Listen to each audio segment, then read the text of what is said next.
What's up, everyone? Welcome to Room and Board. My name is Chris George, and today we have another Monday morning. So you know what that means. It's time for our morning Kathy cartoon. And I was going to try to do a Kathy cartoon bit instead of a Garfield bit to start us off. And so I searched Kathy Monday meme, as you do, and I didn't find Kathy, or at least the Kathy that I was looking for. But I did find these. Prepare yourself, Kathy. It's Monday. Good morning, Kathy. Are we ready for a fun Monday? This letter was approved by Kathy? I guess she must work in HR. I didn't know that the name Kathy was synonymous with people who worked in HR, but the amount of people that I assume are unrelated, maybe it's just one person making all of these Kathy memes, but it's truly astounding. So I hope that if you learn just one thing this Monday, it is that some Kathy somewhere has ruined everything. So let's get into the week. But before we do that, as always, shout out to my newest patrons, Timothy and Eric. You both rock. Thank you so much for supporting the channel. You help make it an awesome show. Great job. I love that we have a Tim and Eric as our newest patrons, and I love all of my patrons. Thank you so much to everyone. You know it means a lot, and it makes me happy to neglect all of my personal relationships and spend that time instead on these videos because you are all more important. Tell me about it. So let's get into this week, and our first item on the itinerary this week attempts to answer that age-old problem. Why are greeting cards so terrible? And the answer is, of course, that they don't have any games on them. So now you can fix that problem and pledge for 6 cards with 6 different games on them. I mean, just look at the change of attitude in this, I can only assume, documentary footage. Although I do love that this guy is incredibly happy no matter what, and only gets sad when they literally burn his birthday cards, as is the customary way of disposing birthday cards, and any game that doesn't win the monthly deathmatch. They are clearly appealing to my sensibilities here. But I think this is a brilliant concept because greeting cards they're dumb. Except, of course, the ones that my parents get me, which I love. But they're a weird waste of space and money. And they're always expensive. I mean, I would much prefer if you gave me $5 worth of candy and then wrote your heartfelt message on a napkin. Works for any occasion. Dear Dolores, remember when we got hitched 4 years ago? Well, I mildly regretted years 12 to 17, but other than that, it was a good time. Now stuff these sour Coke bottles down your gullet. Love, your loving husband, Chucky. Much more sincere. Anyway, it's £18 or $30 Canadian for 6 cards or 6 games. And for games that are on cards and are relegated to a folded piece of paper, they seem like they might actually be pretty interesting. Well, I'll say interesting, not pretty interesting. I won't give it such an emphatic qualifier. And it's true, the one that's called itself Snakes and Ladders and a Pogo Stick immediately put me off, but they bill it as some sort of worker placement, so it might be okay. I think my favorite one is this party game, which will give you various tasks of things to build, but everybody only has one sheet of paper. And I think the concept of everyone starting with a certain number of resources, a limited resource, and then being able to use that resource in whatever way they want for certain tasks and just edging out your competition, I think that is actually a really neat concept to consider. As for the shipping, well, you can get tracked shipping, which will cost you more than untracked shipping, which is them stuffing it into an envelope and attaching it to a pigeon and hoping that it gets to you eventually. Anyway, if you want to take your shot with the UK Postal Service, and I imagine shipping will be relatively cheap, it's just 6 cards getting to you so that you can ship them to somebody else. If you're a greeting card person, check it out. I mean, personally, I probably would still be more enthusiastic with the $5 worth of candy, but I really do love this concept. The same cost as an overpriced greeting card, but this one actually has some use to it. So if you are interested, that finishes up Thursday the 24th at 11 a.m. Now, next up we have a game called Earth Under Siege, and the promise of this game is very exciting because it puts forward the idea of a stealth video game. It's a co-op, stealth, covert op mission where you and your team have to sneak in and avoid the patrols and get your mission objective done and save Earth, which is under siege from whatever aliens you want to call them. And I personally love this sort of stealth genre. I love stealth video games. I try to play every game like a stealth video game, like the sneaky little boy that I am. But this game really seems to promise all that stealth video game genre offers. I love that concept of moving in covertly and not knowing what enemies are what, and they only spawn when you hit that line of sight that you flip over and you see who you're actually dealing with, and then can plan your strategy around it. You know that there are certain patrols, that's the intel that you've received, but you don't know who is actually patrolling the hallway. Or if you make too much noise,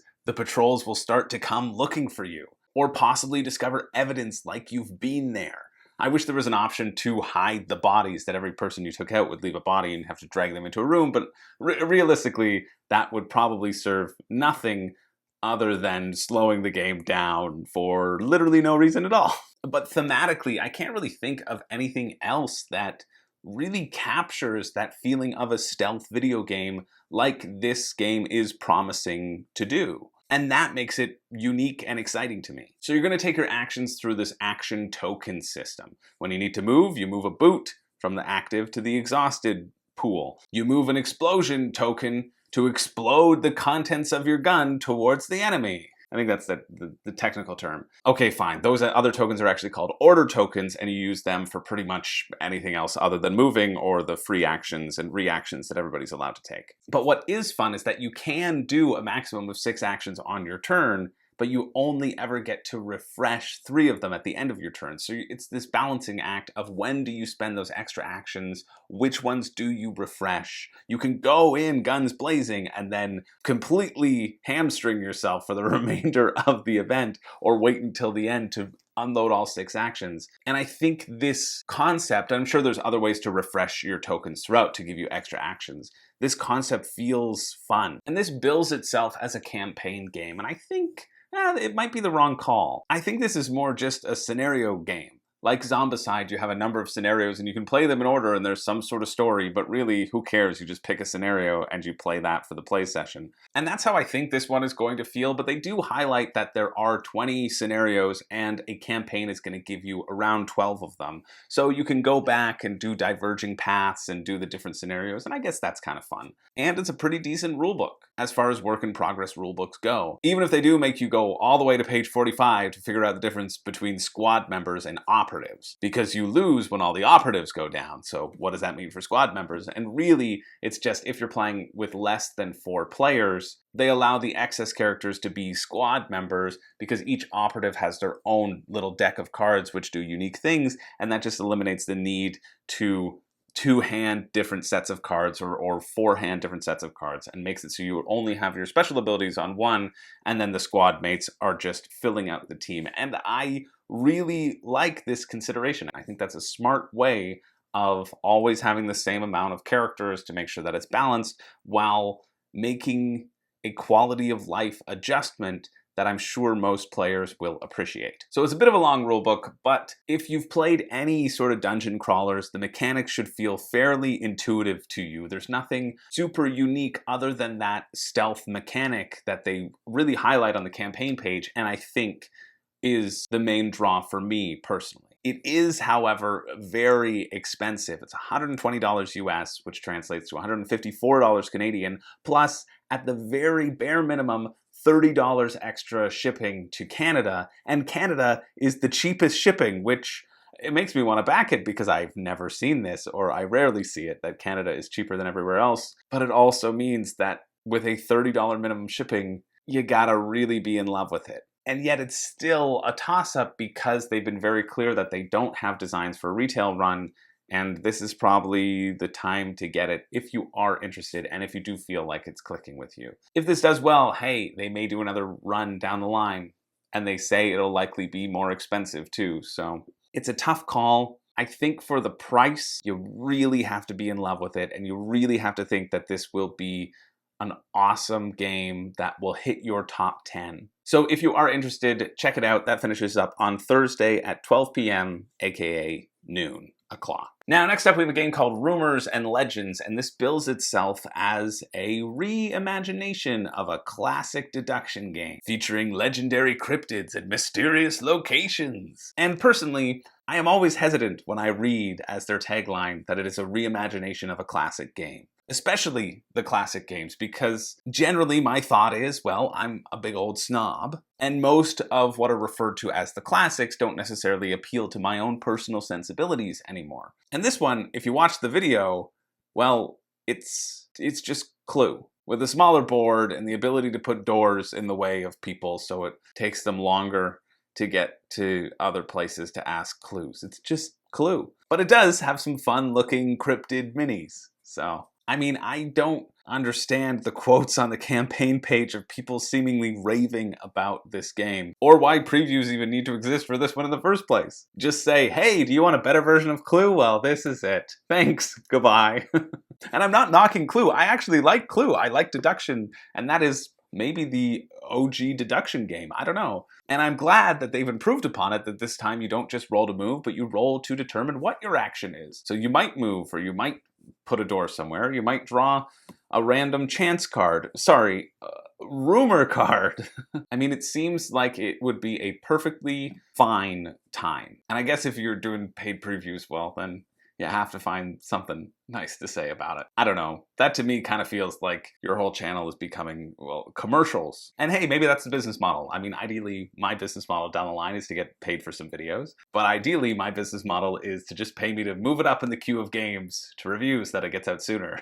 Because in this hypothetical scenario, I will be inundated with games.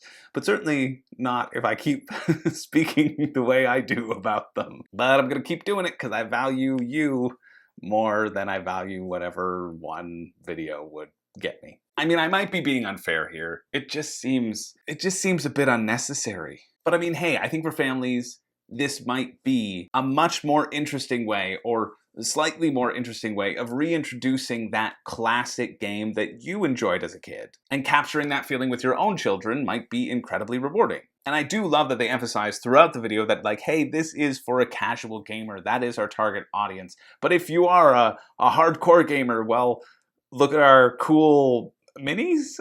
But with that in mind, for the casual gamer, for whom this is clearly intended, they're likely better spending the $20 or $30 at Walmart that Clue would cost them instead of the $70 Canadian plus shipping that this one would entail. Anyway, their lowest pledge tier is $49 US, and that's not the game. That's just a bunch of shirts, which has 0 backers. And I'm glad it has 0 backers because it's a silly idea. People are coming here to see your game and to purchase your game. And sure, have those as add-ons that people might get down the line, but don't have that as your lowest backer tier, especially when it's only $6 difference from your game itself and has the potential to confuse people who click, oh yeah, I'm just gonna get the base game, and then end up with a bunch of shirts. So it's $55 US or $70 Canadian for the base game. And if your heart soared at a cryptid deduction game, well, check out Cryptid, because that deduction game is fantastic. Anyway, this one finishes at Thursday at 12 p.m. as well, if you are interested. And it's funded, and I'm very happy for them that it's funded, and I'm happy that there's a audience that are getting their hands on this game as well. And I hope they all love it and enjoy it. Maybe that'll make up for all the kind of negative things I've been saying. Moving on. And next we have a game called Small Samurai Empires. And this isn't just the base game. There was the base game on Kickstarter a while back. They're now coming out with a 5th player expansion, which also adds a solo mode and adds in a few little modules that you can spice up the game with. And I think it is the wrong call that there is no option here to just pledge for the base game, but you have to pledge for the base game and the expansion as well. Because to me, the base game looks interesting. It's programming meets area control. You're going to choose a province and you're going to put your little tokens down, and your tokens will represent what you're going to do on your turn, and then you'll flip them up in order and that thing will happen. You'll summon people to the region, you'll move people out of the region, you'll harvest the land or build castles in the land or attack other people. And that idea sounds fun. It honestly reminds me of Dragon Bond Lords of Vala, which I backed and I'm excited to receive. And so the expansion adds on an extension of the maps for 5 players so that it's a bit of a bigger board and you basically play the same game. And also you have these additional units. So you have archers that you can summon on the board, which obviously have range. You have these extra special samurai that you can build up who have an instant effect when you summon them. And that's scarier because normally when you just summon them, they stand there in awe at the world, trying to take in this environment that they have just been teleported from their homes into, and now are in the midst of a ferocious samurai battle. No, these samurai have been training to go through the portal for years. And they come out ready. Swords ablazing. Anyway, the two things together cost $48 Canadian, which is okay, but then it's $20 shipping, and $68 is just too much for me to want to try it out. If it were $30 for the base or something like that, I might have been a lot more tempted than I am with being forced to get the bundle. But if you are interested, that finishes up at Thursday, 3 p.m. Now, next up, we have a game called Kalinasu, the Immersive Escape Room Adventure. And this is an escape room that promises to give you a whole bunch of really cool puzzles. You got normal puzzles. You got puzzles where you pour dirt over a page and it gives you a word.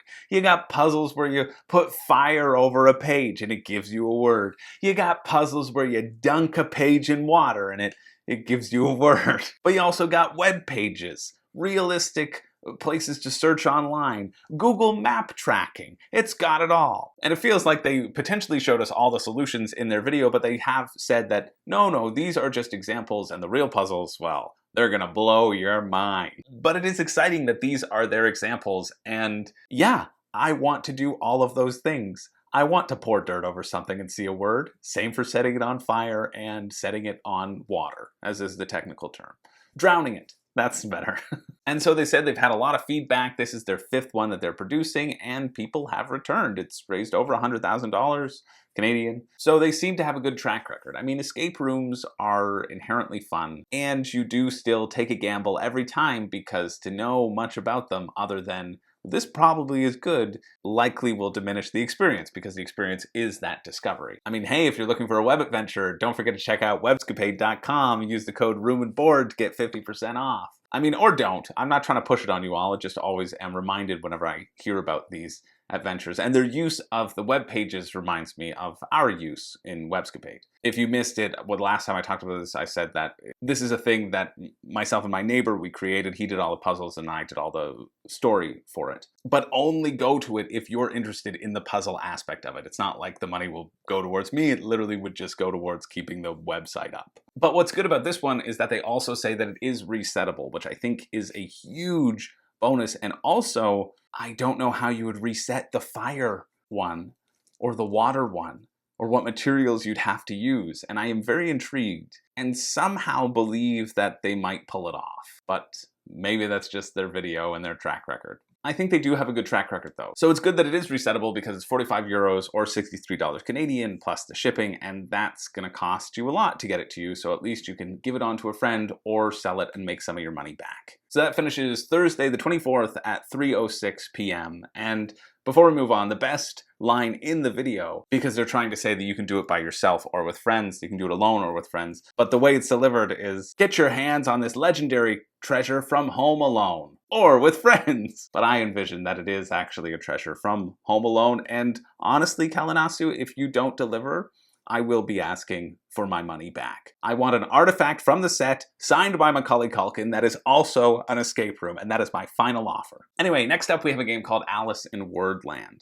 And this is just a fun little word game. It's got an Alice theme, which is completely unnecessary, and I certainly hope they didn't pay any licensing fees for it. Because the basic premise of the game is you get a theme, a topic, basically, and you get a bunch of letters that are forbidden by the Queen, because the Queen hates these certain letters almost as much as she hates fully formed cervical spines. Anyway, all you have to do, there's a timer, and you have to say a word that relates to the theme. The theme could be food, as long as you don't use the letters that have come up. And it goes around, it keeps on going around, and you have to say a word before the timer stops, and then you all get points depending on how well you did in the round.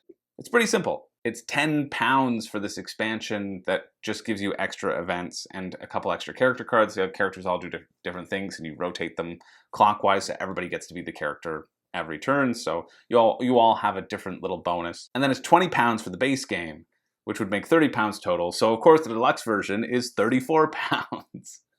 And you get these extra little tiny teacups in that one. But like, I don't know, just get the base game if you're interested. That's what I would say. That one's £20, 27 US, $34 Canadian. And shipping is very bad to Canada, an extra 20 bucks. It's 14 bucks to the US. And that feels like it's a little bit too much for a game that you could probably just play yourself without any of these components with a random letter generator and somebody just picks a topic. food, clothing, stores, municipalities, room and board video titles, any topic you want. But then again, it does have this cute little plastic teapot timer. And if you get the deluxe edition, you get a plastic sugar pot, which I don't know what that's for, but I certainly hope it's better for my relationship than that honey trap was. The reviews were so good. Anyway, if you are interested in that, that finishes again on Thursday at 5 p.m. Now, next up, hold on to your wee whimsical creatures, because they're back. That's right, from the designer of the critically acclaimed Wee Whimsical Creatures. And yes, it's critically acclaimed because I'm a critic and I have thus acclaimed it, even without still having printed it out and played it. We have a new game, a game that is called a game about quickly grabbing creatures that are totally different and counting your turnips. And it's sometimes called a game about quickly grabbing your creatures that are totally different and counting your beetroot. So I'm just going to henceforth call it Wee Whimsical Beetroots. And so the gameplay of this one, it's like the game Set, which is a really fun kind of pattern matching game. You need to get 3 cards of a kind that either have their properties being all the same or all different. And in this one, it's just the different aspect of it. So you're gonna have a bunch of these creatures. They have 4 legs and 2 eyes and whatever. And you're trying to pick up as many creatures as you can. But the rule is, in order to pick up a creature, the current creature that you have in your hand on the top of your stack, it needs to be completely different. So if your creature has butterfly wings and a horn, but also 4 legs, it can't go on top of this fish man with a trident who has 4 legs because of the 4-leg similarity. And you're collecting them as quickly as you can. And that's where the turnips or beetroots come in, because you can pick up a turnip and put it on your stack because that's completely different from a monster, but you can only have 5 turnips in your entire stack as well. So you're doing this, and once all the cards are gone, you count up your cards, making sure nobody made mistakes. Everybody can win, but whoever has the most cards wins the most. And honestly, I was really skeptical about this one. I love Wee Whimsical Creatures. I really do. And I thought there is no way that Bez can recreate the beauty that was that game. But lo and behold, she did it again, and Wee Whimsical Beetroots actually seems like something quite entertaining. And it's £1 for a print and play. I intend to use this even also as an expansion to Wee Whimsical Creatures because it's just more cute, weird creatures. And I just think this is another fantastic idea that hits so well with me that I'm happy to be another repeat backer. And I say this even having yet not printed Wee Whimsical Creatures, because I want it on super high quality cardstock, and I want a specialty card place to print them out for me. And the files, how they were distributed, they're in a 3x3 grid on a regular piece of paper. So I have designs, it doesn't matter. Just know that you probably won't get each individual file on a card, but it will come in just sheets of paper. So you'll have to think about if you want to print it on something that can be chopped up from a sheet of paper. Anyway, I'm backing.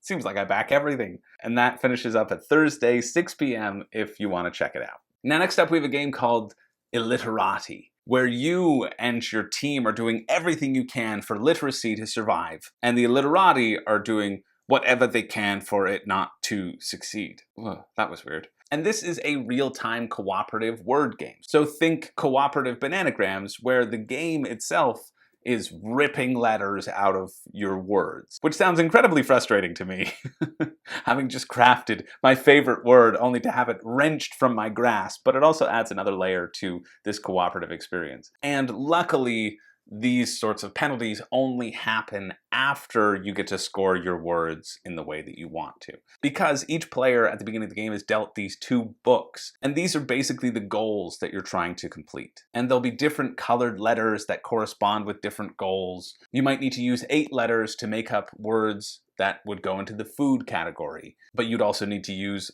3 green letters to do so. Stuff like that. And everybody has to complete their books, and then you can move on to the final mission, the final chapter. And if you complete that, you win. If all of your letters get burnt away, or you end up with too many letters left over too many times, well, then the Illiterati unfortunately win, and everyone has to stop reading altogether. And so you're going to start with a small pool of letters, and it's going to consistently grow while the Illiterati tries to rip them from you. And obviously, the more letters you have, the more words you can make, but also you still have to make them in the time limit. And this sounds pretty exciting to me. I mean, I am very good at word games. I say this, and the next time I play a word game, I'll be completely horrible at it. But with something like Bananagrams, people generally dislike playing with me. Or I have to handicap myself significantly. And while I am excited about the prospect of this being a cooperative speed word game, I don't think it would necessarily eliminate that sort of skill gap entirely. And I know that I can see myself having a lot more fun than everybody else around the table. Or at least with the people that I would play with. But I like this twist on the speed word game genre. It's very appealing to me. However, considering the people who I would play this with, I know I don't need to get it now because it'll be at retail, and I know I certainly don't need to get the deluxe version. So it's 35 US or 45 Canadian for the basic version, or 49 US, 63 Canadian for the deluxe version, although you don't get the two-piece box, which they emphasize in the standard pledge, because you get a sliding box instead. Still 2 pieces. Most boxes are also 2 pieces. Not sure why that's the highlight of the box, but I guess they wanted to add some sort of qualifier to it. And honestly, I think I like a 2-piece box better than a sliding one. Anyway, it's $10 shipping to the US, $15 to Canada, so kind of standard shipping across the board. And if you are interested, that finishes on Friday at 12 a.m., aka Thursday night. Now, next one, just quickly, is another entry into the Peg Pastimes series. And I covered this one a while back, and really I'm just covering this again because I want to double down on my pegging pastimes joke that I made all those months ago. And that thought pervades my entire being throughout this segment, making it completely unoriginal, but honestly, I don't care. Because the thought of someone confusing the two makes me laugh. And of course, I am only talking about cribbage pegging. That's what those very large pegs that you keep in the drawer are for. The increasingly large cribbage board. Anyway, if you like little peg games, a little wooden board, little pegs that you get to move around strategically, like Nine Men's Morris, or those little puzzles of taking pegs away one at a time until you're only left with one left, well, these are the handcrafted wooden versions of them. It's $15 US for one of them, $19 Canadian, which I guess that's an alright deal for a handcrafted product. So if you are interested, check it out. That finishes Sunday at 8:21 a.m. Now, next up we have a game called Monster Dedux, and this is a fun, simple little deduction puzzle where you have to figure out what monster is hiding under your bed. And in my case, well, it's the sense of my own mortality tied together with my crushing fear of failure in an hourglass representing the best years of my life dwindling away. But for you, it might be Dracula! Or one of 7 monsters. Dracula isn't one of them, I'm sorry to get your hopes up. But it's basically Monster Sudoku. Because you have 7 monsters, 6 of them are laid out, 1 is under your bed, and on the back of each card, there are 3 options of what monster could be hiding under that card. And so the problem here is that when you know what's on the back of the cards, or on the front of the cards, the game kinda becomes unplayable. So this is not a replayable thing. It's 4 different puzzles. You get 4 different decks, and they have 4 different monster combinations in them, but once you've solved it, you've solved it. And the goal of the game is to be able to flip over a card and to deduce which monsters are where, and which monster is hiding under your bed, with just 1 card. And that is tricky, unless you have now memorized all of the cards and say, oh yeah, we're just missing Fangy McGee over there. I mean, the puzzle itself does seem fun, but for $20 US, $26 Canadian, for a one-time deduction puzzle, I think it's a little bit too much for what it is. Unless you have a memory like my girlfriend or a goldfish, in which case it will be a new puzzle every single time you look at it.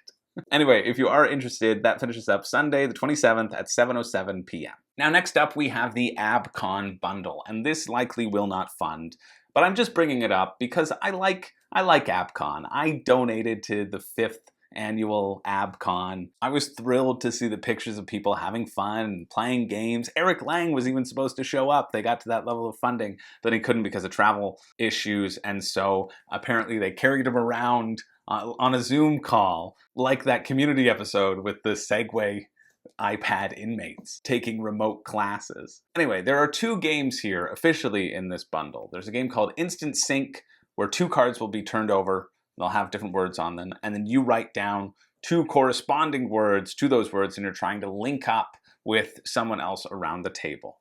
If you write down the same 2 words, you win, you get a point. And this is basically reverse just one. Instead of trying to write different words, you are trying to write the same word. And then the other one is a game called Bidding Room Underground, where you're all shady art dealers or art gatherers trying to get the most art for the cheapest price, where somebody basically has to take on the role of the game master and run the auction, and everybody else has to bid in whatever ways the game master says. And this one reminds me a lot of that Jackbox Party art game, Bidiots, which is my favorite game in that pack, for sure. But unfortunately, it's $58 US for the bundle for the two games. You can't choose just one or the other. You have to choose both.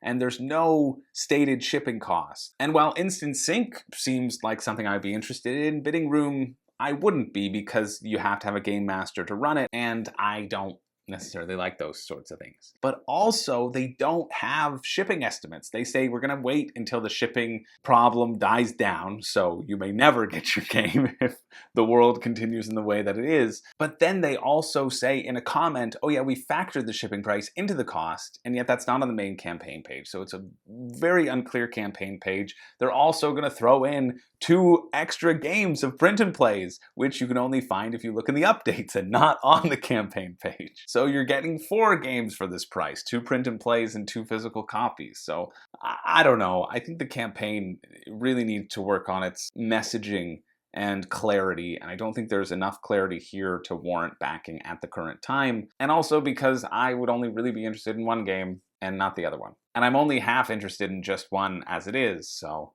But if you are interested, that does finish 8:41 a.m. next Monday, the 28th. And finally this week, we have Hamlet, where you play as an emo Danish who is so terribly depressed that his uncle has murdered his father and married his mother. And he's so sad that he goes off and he builds a little village. But I guess the real problem here, the consideration while you're playing, is this: to build or not to build. That is the question. Whether 'tis nobler in the mind to spend resources building up new places in the town, or to donkeyple them all to yourselves, and by the roads to send them. To spend. To keep. And when we keep, we spend it on the church, building a monolith of rock and stone to bring us to the end. 'Tis a consummation devoutly to be wished. To end, or keep.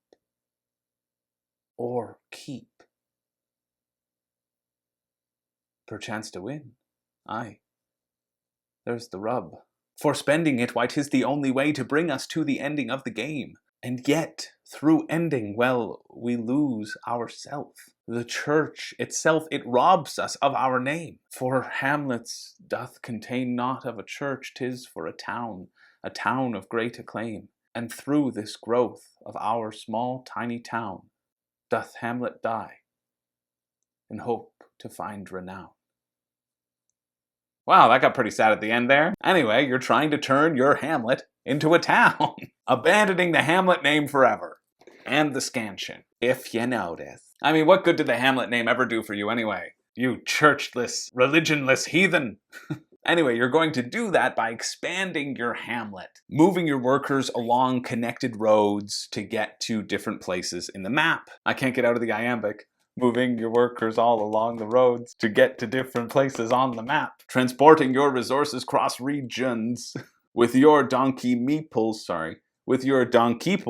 bearing all the load. You can use your donkeys, if you have donkeys in a chain, you can use them to send resources along the way, and then you don't have to send people or whatever. And I mean, it looks all right. I like the building mechanic, and I like that you will have to follow roads, and the creation of these roads will impact your journey and make it either easier for you to get to places or harder, make the donkeys more or less valuable. And it seems like a fairly straightforward tile laying worker placement, because you're blocking the spots and you can get more workers, but if everything's also connected by roads, then you potentially don't even need more workers because you can have your one person just running wherever you need him to go. So it seems all right. I was really excited to check it out, and yet there aren't any mechanics in it that particularly jump out to me. You're going to get your resources, you spend it on stuff, you build the church in the middle. When the church is done, you're no longer a hamlet, and maybe your sorrow is gone. Who knows? Or it is an even deeper sorrow as you have lost your own identity. Again, I don't know.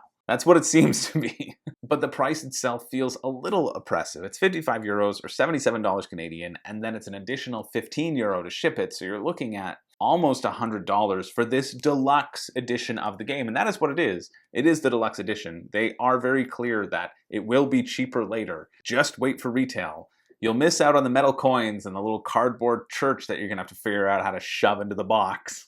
I mean, it looks completely good, but it's also something that I don't want to spend $100 on for something that feels like the same weight or feeling that I could get from Carcassonne, let's say. So it will be available for cheaper. I wouldn't recommend getting it unless the rulebook particularly sings to your song or to your soul, or you have the inability to play any game that isn't deluxe. You touch the pieces and your hands disintegrate. It's a condition, I know, it's a condition many people have. With the right treatment and therapy, sometimes you can get over this. Anyway, if you are interested in that one, that finishes up at 9:20 a.m. next Tuesday, the 29th. And that's it. That's it. Melancholy week. Actually, I don't think it was melancholy. I had a good time. So every week I do a pick for me and a pick for you. The pick for me being something that I am particularly interested in. Mechanically, it's the thing that jives with me most. And the pick for you is the thing that I think might have the most wide appeal. And this time, the pick for me, you know what? I've never done this before, but I'm gonna do it. It's a straight up tie between, obviously, Whimsical Beetroots, because I purchased it, and Illiterati. I do think Illiterati looks quite fun, even if I think that the villain mechanic and the taking away of letters might be frustrating. My worry with that is that you would just be creating the same sorts of words over and over again that have clear suffixes and prefixes that you can take away and then keep your own word. And that's my fear with that one, that's my hesitancy, but there is a lot that really interests me about Illiterati. Again, I'm not getting it.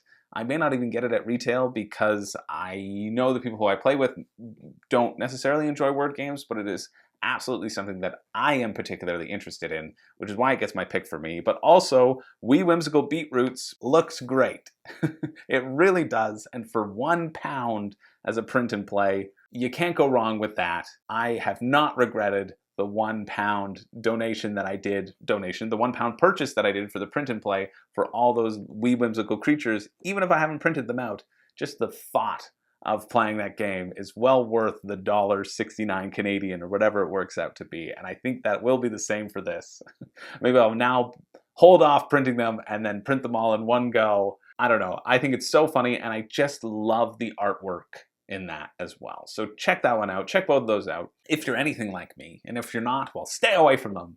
And look to the pick for you, which is going to be Earth Under Siege. Now, take this with a grain of salt. It's very expensive. This is a luxury purchase. This is not something I'm saying that you should go out and buy, but I'm saying mechanically, this does look pretty fun. There's a lot to it that is really getting me excited. And I'm trying to think about the price point where I would pull the trigger on this. $120 US plus the shipping. So $150 US is the price that it would cost for me, basically. And that is way too much. If the total all-in price were $100 US, shipping and whatever, maybe that seems unreasonable because everything is $100 US. That seems to be the standard for Kickstarter nowadays. However, if that were the price, I would pull the trigger in a heartbeat because this game does look unique to me, and I like unique games. So if you're drowning in money and you're looking to get yourself a treat, well, hey, yeah, check out Earth Under Siege. I really think the core basic gameplay looks interesting, and so the scenarios to me, I'm sure will just be iterations upon that core gameplay. It doesn't really matter if they're going to be the same or different. I suppose the replayability on this one, because it is more of a stealth, it might feel less replayable than something like Zombicide, which is just roll dice at a horde of monsters. But at the same time, the spawns are going to be completely different, and I'm sure there are ways to up the difficulty level as well. So Earth Under Siege, I think, really looks quite good, and if you do get it, I really hope you enjoy it. So that would be my pick for you. Out of all the ones this week, that one looks like quite nice mechanically. I didn't even look at what the minis look like. They kind of look all the same to me. I don't know if you need that many minis or whatever, or if they will be interesting to paint. I didn't really even look at it at that lens. I was all just focused on the mechanics, and the mechanics seem fun. But for me, now that I've pumped you up a bit, I think for me, I get the similar feel that I did from looking at Rainbow Six as well. And so I'm hopeful that Rainbow Six Siege will come to retail, and it'll be, I don't know, maybe $80. And that would be more what I would target at this sort of level. They're different feels because Six Siege is real time and this is stealth combat. But I don't know, I think this one does mechanically look fun if you like dungeon crawlers and if you like that idea of the stealth video game, which particularly resonates for me as well. So there you go. That's my pick for you. Earth Under Siege. I mean, all 3 picks kind of could go anywhere, honestly, for different reasons. So a mishmash of them. That's it for this week. Thank you so much for sticking around and for watching. You're great. I love spending this time with you. I hope you enjoyed yourself as well. And I hope that I was able to give you at least a decent sense of any games that you'd want to look into for your own enjoyment purposes as well. As always, let me know what you are excited for that's upcoming or that you just received and were playing. Somebody in the comments mentioned that they just played Get to the Checkpoint, and it's a blast. So that's an awesome recommendation. You can see what people are enjoying as well, and then that helps you potentially look out for good ideas or things on the retail shelves as well. So that's it. My name is Chris George. Oh no. I don't have a catchphrase. I'm supposed to come up with one for today. I wrote it on a to-do list and I just, it was one of those things where I just didn't get to it. Maybe next time. You tell them you love them more than you tell me. But I've said it so many times. But apparently, according to my girlfriend, I tell you all that I love you more than I tell her. She's sitting over there and she is very upset at me. So now I'll go spend the rest of the evening editing this instead of having that discussion. Goodbye!